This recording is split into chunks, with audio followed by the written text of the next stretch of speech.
విశ్వాసం కలిగిన వారిని ఆశ్చర్యకాలతో నింపేవాడు మన ప్రభువు.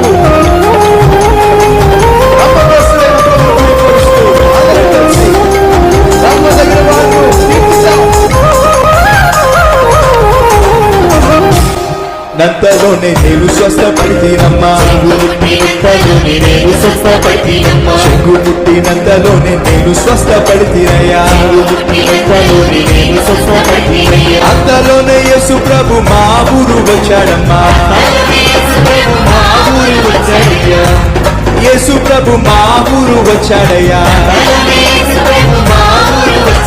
మా ఊరు వచ్చాడమ్మా, మా ఇంటికి వచ్చాడమ్మా, మా ఊరు వచ్చాడయ్యా, మా ఇంటికి వచ్చాడయ్యా. నా బ్రతుకు ఇంతేనని చింతపడుచుంటినమ్మా, నా బ్రతుకు ఇంతేనని చింతపడుచుంటినయ్యా. అంతలోనే యేసు ప్రభు మా ఊరు వచ్చాడమ్మా, అంతలోనే యేసు ప్రభు మా ఊరు వచ్చాడయ్యా.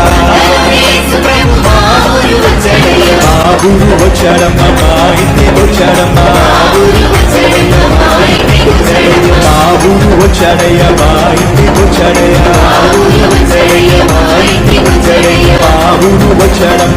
ఇంటికి వచ్చాడమ్మా, మా ఊరు వచ్చాడమ్మా, మా ఇంటికి వచ్చాడమ్మా. మన ఇంటికి ప్రభువు వచ్చాడు అని నమ్మిన వారు గట్టిగా చప్పట్లు కొడుతూ ప్రభుని మహింపరుస్తారా? అయితే మీ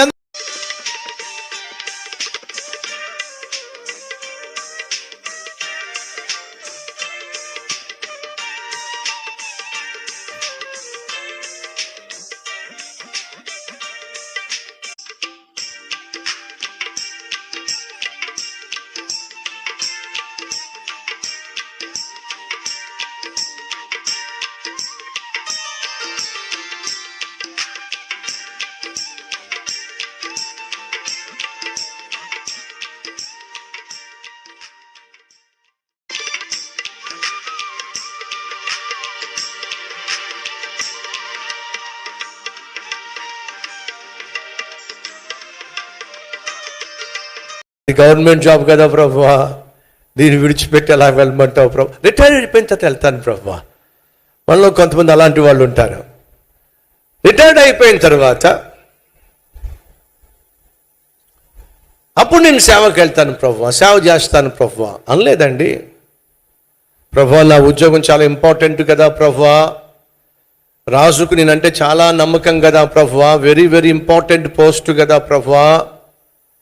రాజు పొద్దుట్ లేస్తే ఫస్ట్ నోట్లోంచి వచ్చే మాటే నెహెమ్యా నా పేరుతోనే లేస్తాడు కదా ప్రభువా, నేను కనిపించకుండా ఉండడం సాధ్యం కాదు కదా ప్రభువా, నేను చాలా కీ పర్సన్ కదా ప్రభువా, కీ పోస్ట్ కదా ప్రభువా, నేను ఇప్పుడు ఈ ఉద్యోగాన్ని విడిచిపెట్టేసి, ఈ సంపాదనను విడిచిపెట్టేసి, ఇంత ఇంపార్టెంట్ జాబ్ని విడిచిపెట్టేసి, రాజు దగ్గరే ఉండేటటువంటి భాగ్యాన్ని విడిచిపెట్టేసి నువ్వు చెప్పినట్టుగా వెళ్ళిపోతే అది కాదు ప్రభువా, అర్థం చేసుకో ప్రభువా అన్నాడు అనుకుంటున్నారా?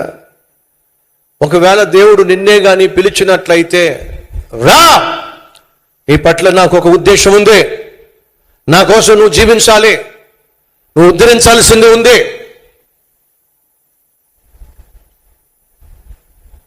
నశించిపోతున్న ఆత్మల పట్ల భారం కలిగి నువ్వు జీవించాలి, నా రాజ్యం తరఫున నువ్వు ఈ భూమి మీద నాకు సాక్షిగా జీవించాలి, నా సేవ చేయాలి. డబ్బు సంపాదించడం కంటే, ఆస్తి సంపాదించడం కంటే ఆత్మలను సంపాదించటమే నీ జీవితం పట్ల నాకున్న ప్రణాళిక, ధ్యేయం. రా అని దేవుడు నిన్ను పిలుస్తూ ఉంటే నువ్వు ఇచ్చే సమాధానం ఏమిటి? ప్రభువా మరి నా ఉద్యోగం సంగతి ఏంటి ప్రభువా? లేక వచ్చింది కదా ప్రభువా, నిన్నే కదా ప్రభువా ప్రమోషన్ వచ్చింది, మొన్నే కదా ప్రభువా ఉద్యోగంలో కాస్త జీతం పెరిగింది, ఇప్పుడే కదా ప్రభువా కాస్త నేను సెటిల్ అవుతున్నాను, ఇప్పుడే కదా కాస్త కుటుంబానికి ఏ లోటు లేకుండా చూసుకుంటున్నాను. మరి ఏ కారణాలు నువ్వు చెప్తావో నాకు తెలియదు, చెప్తున్నావో నాకు తెలియదు అన్నాడు నెహెమ్యాతో దేవుడు మాట్లాడుతున్నాడు. నెహెమ్యా ఎప్పుడు మాట్లాడాడు? ప్రార్థన చేస్తున్నప్పుడు. దేవుడు ఎప్పుడు మాట్లాడతాడు? ప్రార్థన చేస్తున్నప్పుడు. దయచేసి సహోదరి సహోదరులు వినండి, నువ్వు ప్రార్థనలో దేవునితో మాట్లాడడం అవసరం, కానీ నువ్వు ప్రార్థన చేస్తున్నప్పుడు దేవుడు నీతో మాట్లాడడం అత్యవసరం. దురదృష్టం ఏమిటంటే ఎంతసేపు నువ్వే దేవునితో మాట్లాడుతున్నావు, కానీ దేవుడు తాను నీతో మాట్లాడాలి అని అనుకునే లోపల నువ్వు మూట ముళ్ళు సర్దేసి వెళ్ళిపోతావు బయటికి. గబగబా లేచి వెళ్ళిపోవడమే. అరే నేను హలో హలో హలో ఎక్కడ హలో? ఎప్పుడు మోకరిస్తావో తెలియదు. ఏ ప్రార్థన అంతా సూపర్ ఫాస్ట్ ఎక్స్ప్రెస్. కొంతమంది ప్రార్థన చేస్తే అసలు ఎవరికి ఆ ప్రార్థన అర్థం కాదు. స్పీడ్గా ప్రార్థన అంటే ఏమిటి? మనం జీవము కలిగిన దేవునితో ఏం చేస్తున్నాం? మాట్లాడుతున్నాం. ఆ మాట్లాడడం అనేది ఎంత హడావిడి అంటే ఎవరితోనైనా అంత స్పీడ్గా మీరు మాట్లాడుంటారా?